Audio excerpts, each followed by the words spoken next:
The Bitcoin, Ethereum, and Blockchain Super Conference is coming to Dallas, Texas, February 16, 17, and 18 in 2018. If you know of a better way to get the latest insider knowledge about crypto, to hear directly from the top minds in this field, to interact personally with 800 fellow crypto lovers, hodlers, investors, miners, traders, developers, and founders, then I'd like to hear about it. If you don't, then you don't want to miss out. Register today for the Bitcoin, Ethereum, and Blockchain Super Conference. Go to bitcoinsuperconference.com and register today as a super early bird to get the lowest rates on tickets and hotel rooms. That's bitcoinsuperconference.com. Welcome to Almost Here, Round the Corner Future Technology Podcast with Richard Jacobs. Future technologies poised to transform our lives for better or worse are the focus of this podcast. Almost Here means these technologies are now here and starting to be used, or just around the corner, from Bitcoin to artificial intelligence, 3D printing, blockchain, virtual reality, and more. Hello, this is Richard Jacobs with Future Tech Podcast. I've got Jason Kelly. He's the global head of blockchain services at IBM. Jason, how you doing? Oh, doing great today, Rich. Great to be talking with you. Yeah, thank you. And I wanted to talk to you guys for a while because the large companies that are involved in blockchain, they have public-facing statements, but it's rare to get an inside look at what's going on. So I'm looking forward to this. So if you would, can you give folks just a little brief background, and then let's talk what IBM is doing in the blockchain world. Sure. And when you say background, let's make sure I give you the right background on what you're asking. Are we speaking specifically on background on blockchain? Tell me more, Rich. Just a tiny, not all the way back to the cradle, but just a tiny bit about you, and then how you got involved in particular in blockchain efforts at IBM. Okay. So that's what I wanted to make sure is that I'm being as clear as you would want when you say give you some background. We'll get personal then on me. It's probably the least exciting part of the conversation we'll have, but I'll go ahead and talk about me for a quick second. My background within IBM, I've had a number of careers before joining IBM, everything from the manufacturing industry to public sector and starting and running a startup as well. And then within IBM, I've worked across our company as it is quite diverse and global. And over the more than a decade, almost 15 years now within the company, more than 15 years, I have worked in our software group within the global software team and within our sales team globally, within our technical services team, and then a better part of my time has been spent in our global consulting services team. And one of my, I think, most interesting jobs, which took me across a number of geographies, was in the areas of big data and analytics, and helping to start that business for IBM globally really led me to, I think, predate where I've ultimately ended up here in blockchain, in that in working across a number of clients in North America, leading the business in Southeast Asia, and then later leading the business in our greater China group, including Hong Kong and Taiwan.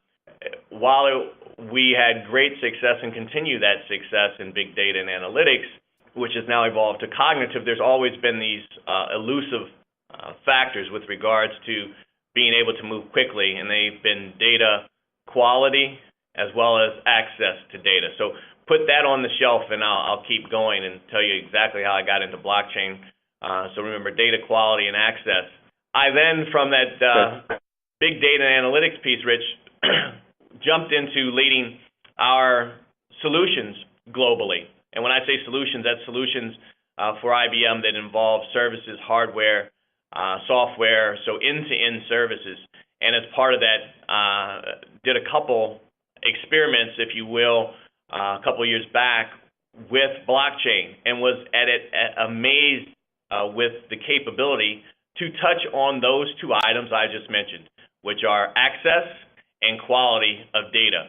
That interest led to then my discussion with our leadership and ultimately the role as general manager for our blockchain services.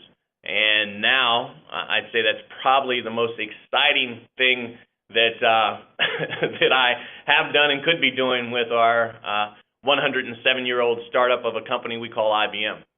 Well, very good. So when you talk about access and quality of data, I mean, what does that mean? What are some of the problems with it right now that IBM is working to solve, or that you've worked to solve? So it's interesting, to talk about data. First, you can set all that aside and say, first, what are we all in the business of doing? And that's to create value. That's value for shareholders, value for our end users. All of that effort leads to an outcome. And so let's start with that, the outcomes. And all those outcomes tend to revolve around data. If you're trying to make a happy customer in the consumer packaged goods and you want a better widget, somewhere in there you want them to have a great experience, and you can't improve that experience unless you have data about their past experience, have data about what their wants are, their needs. All of those things revolve around data. If we're talking efficiencies in a supply chain, then it's, how long does it take to get a widget from point A to point B? What about the transactions, compliance, and the security, and all of the provenance around getting that widget from point A to point B? All of those points from point A to point B of moving a widget and finding that value has been based on data. And the challenge that we've had is, first, understanding that the data that we have is true. This is where the single version of the truth has come from. And then also ensuring that when we have a single version of the truth, that we can even get to it, because that data is often owned in a silo, or let's say hoarded or protected in a silo. So if we could only get access to these loads and mounds of data and be sure that data is correct, then we could make very rational and educated decisions. So that's where I think then with blockchain, simply a technology, but in this case, a capability to get very, very reliable and trusted data, a single version of the truth, and with the distributed ledger, access to those people who are permissioned to have access. So if you could pull down those two barriers, which you're able to do with this capability, you begin to unleash a very unbridled capability to look at business models and business opportunities in a new way. So how is IBM working on this as consultants to existing companies to help them gain more efficiency and single source of truth, or is IBM coming out with its own ledger that's specific to IBM? What are you guys working on? Well, you say, our own ledger. We were one of the founding members of a Hyperledger Foundation. So we don't say it's not IBM's ledger, but we do work very closely with Hyperledger. We also team with other platforms in order to deliver the capability. And that capability that we're driving is one that says, how do we take this very complex process of exchanging value, that transaction of value? How do we make the valued transactions simple and trusted and visible? And when you think of that, you say, well, where are some places where that's very common? Supply chain, for example. You think of supply chain being an end-to-end process across multiple industries. People tend to think supply chain in that model that I mentioned earlier as a widget. But if you could just simplify that supply chain and call it a value chain, it then goes across an industry, because you think of even a mortgage going from origination to fulfillment. It's a product that has many stages that it goes through, where there's a transfer of value as well as information.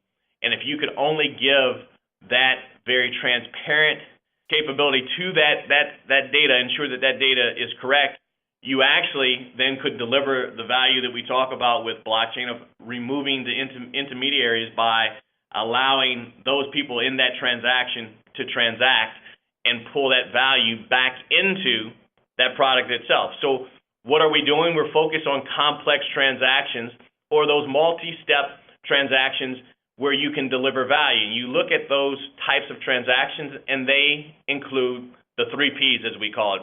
Either a lot of people, a lot of process, or a lot of paperwork.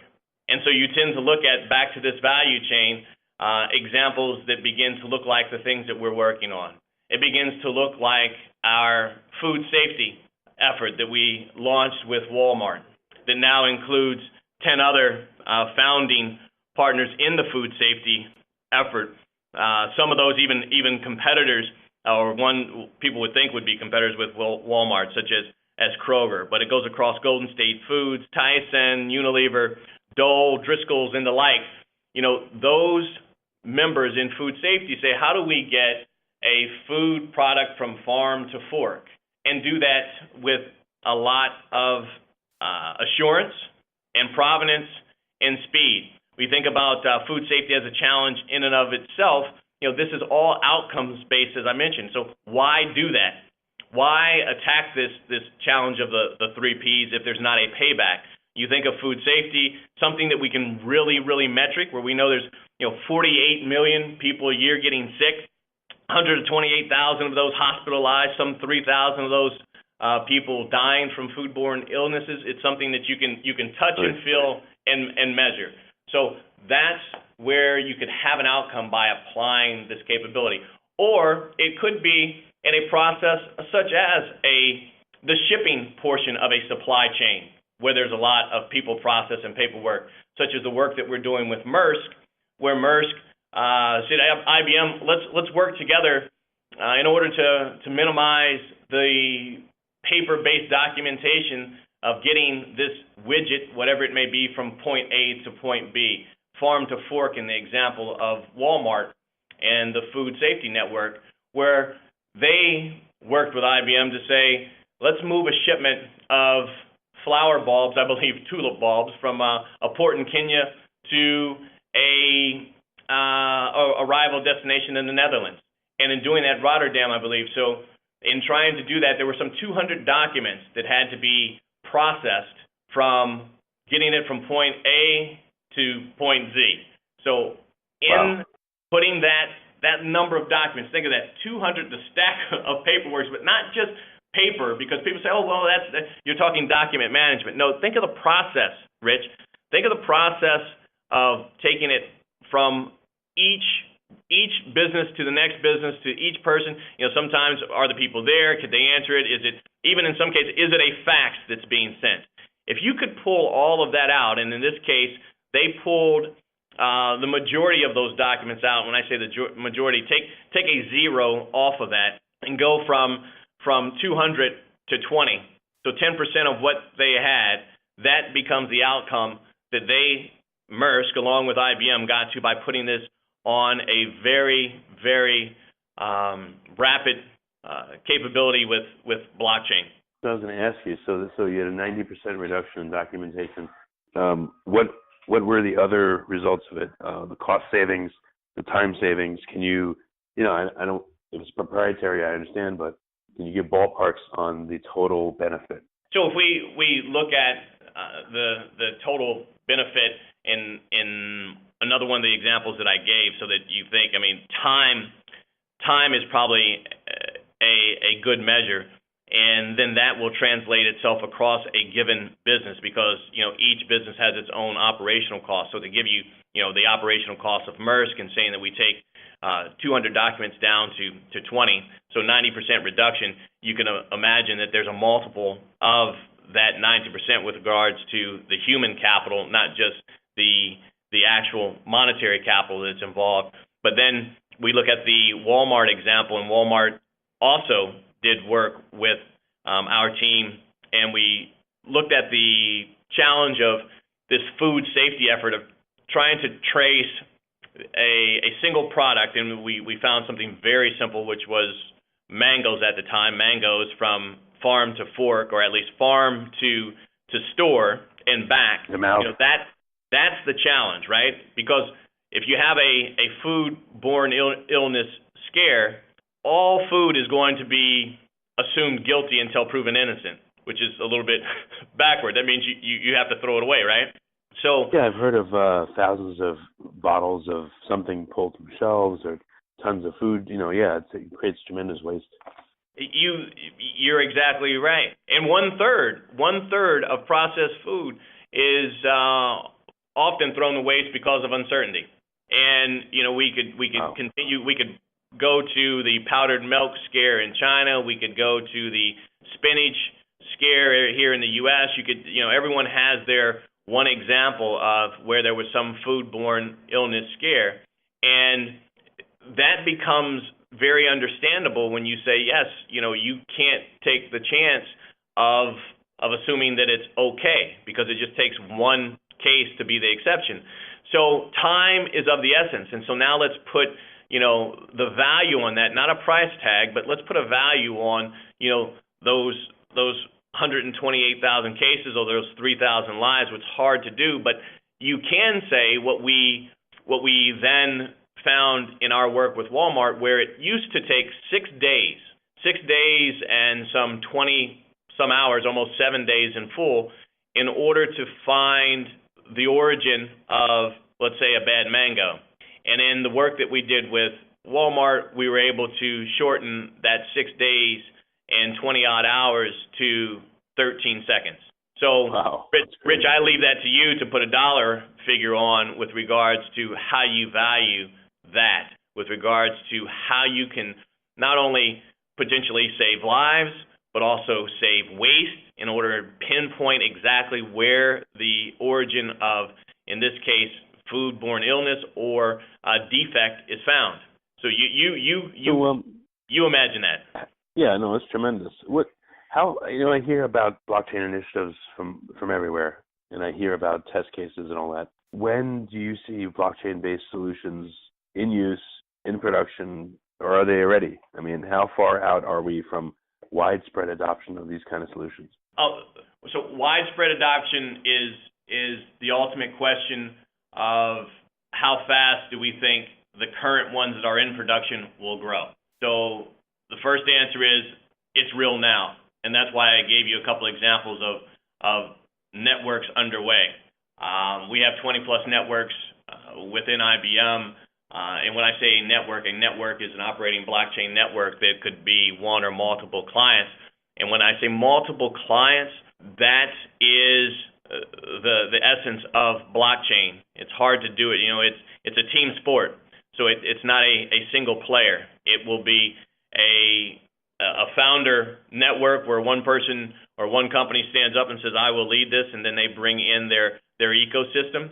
Or it's one where it's a consortium, where that consortium is a group of like bodies that see joint value in bringing together that network.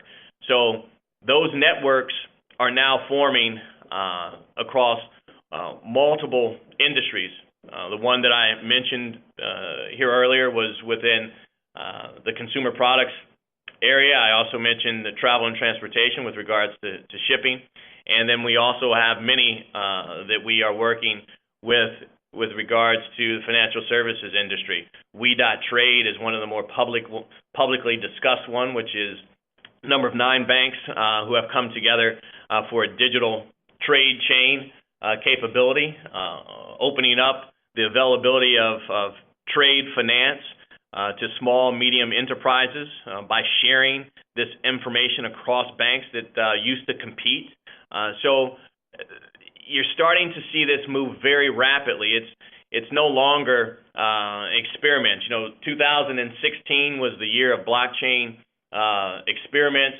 2017 started out as more blockchain tourism, but the proof of values and proof of concepts, and we finished strong with production networks. One example is that I gave you with Walmart. As they were one of the founders, there were 9 others that worked with them, and by mid-December, those 10 founding food safety clients were all on a production-ready network, up and running and ready to then go to the next stage of taking that production-ready capability into their food safety operational capability. So it's real, it's growing quickly. And what we see then, if you sit back, Rich, and you think about 3 areas that I've just mentioned, where you have a food safety effort, so consumer products, and you think about how those products get from point A to point B, and that that food safety capability being one network, and then the other network is actually shipping. And I mentioned this global trade digitization as a shipping capability, that being another network. And then I also mentioned trade finance as being yet another network. So think about that, Rich. What's the common word there is trade, right? I just mentioned 3 networks, and they're all trade related, right? Yeah. So think of now those 3 networks working together. And what you have is a network of networks. You have something very, very new in thought, meaning that each one of these blockchain networks then could work together. That is the vision going forward, where you have multiple blockchain networks working together. What's the opinion of the activities with Bitcoin and cryptocurrencies and the stuff that's that the large institutions don't seem to be working with? So, well, let me ask you a question, Rich. Why? What's your opinion on what you're seeing? And this is a good test of general opinion. Why do you believe the larger institutions aren't working with those types of efforts? It seems like there's 2 sides of the aisle. I mean, there's even 2 different conventions. There's Consensus, which deals with all the large financial institutions and big companies, and it seems like, and this is just my opinion, it seems like the big companies look at blockchain and Bitcoin and all that stuff, and they say, well, we like the blockchain aspect of it. We like the permission ledgers.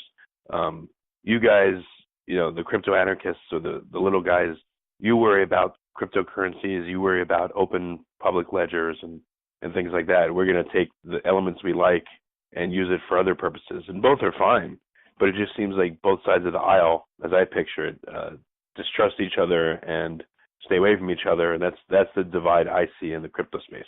Maybe I'm totally wrong, but that's just what I see. No, your answer is exciting in that I think it's good storyline for even a movie or some type of workup of that side of that there's 2 sides, that there's distrust. I can't validate that. What I can tell you is that I do believe that it's a little more basic than that, in that the enterprises that we work with are first saying, how do we get value out of this new capability? They often say, where can we apply blockchain? And I tell them, it's not we don't sell a bucket of blockchain. You can't go pick up a bucket of it and wipe it across your organization.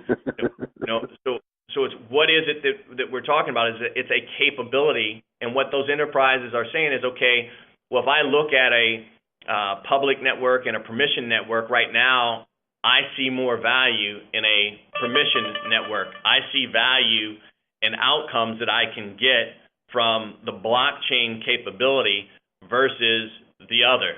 And so I can't tell the future, but I can tell what we're seeing right now with our enterprise partners, and they're saying, look, we want to move quickly with where we can move value through our organization and see the real-time outcome in return. And that gets back to this ability to have access to the data that's trusted and get those outcomes. And so that's where they've been focused. They really have been focused with us in this permissioned blockchain effort. So that's what we've seen. And as I said, I don't think it's one or the other or one against the other. I think it's more of where enterprises are seeing the most immediate value. Okay, well, very good. Just last question or 2. So what do you think is going to be the big thing for 2018? Any big things coming? Any massive sea changes? What do you guess may happen this year? Speed, and more speed, Rich. That's what I think is the big thing. Is just like anything else, we're beyond most of the hype because we see what can be done and it's real. And so the big thing is, how do you move quickly and at scale for the enterprises? I talked about we.trade with our consortium in Europe, a consortium of banks, where they started with 7 founding members that quickly grew to 9. We're seeing just the same type of conversations happening in other places. at a consortia level where we have consortias coming together very quickly saying, how do we do this quicker, better, faster? So speed and scale. And so what does that point toward, in my opinion, Rich, is how do you do this which is a very complex situation in and of itself if you think of bringing multiple organizations together, not to mention the complexity even within their organization. So then you get somewhat of an exponential effect there of complexity. How do you do that quickly and efficiently? I should say quickly and effectively with efficiency, which is has different connotations.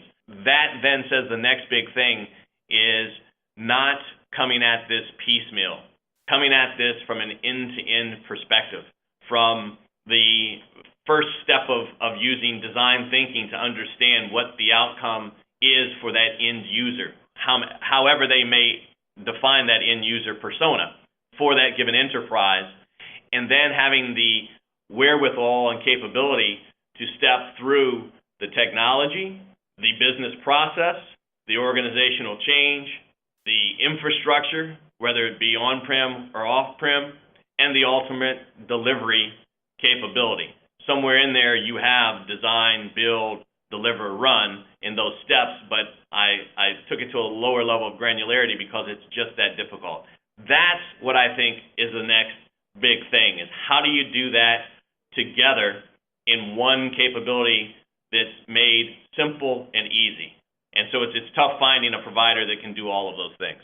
Gotcha. Okay. Well, very good. So what's the best way for interested parties to contact IBM to see if you guys have a blockchain-based solution for their issue?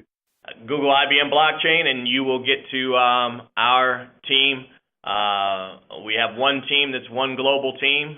We have one team that goes across everything that we do in blockchain, and we can move quickly.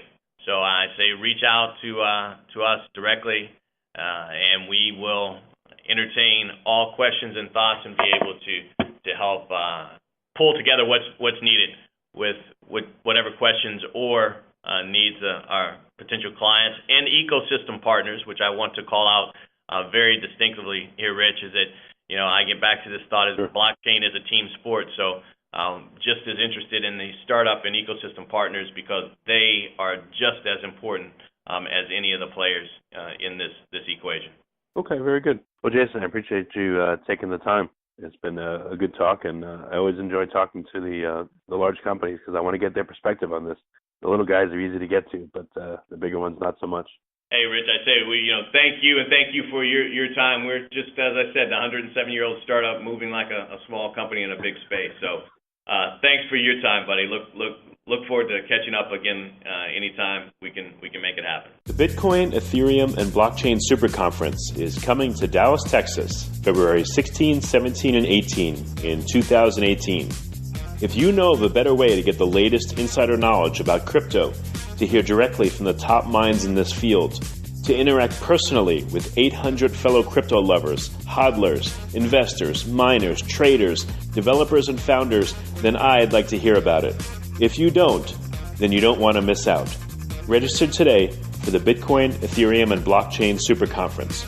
Go to bitcoinsuperconference.com and register today as a super early bird to get the lowest rates on tickets and hotel rooms. That's bitcoinsuperconference.com.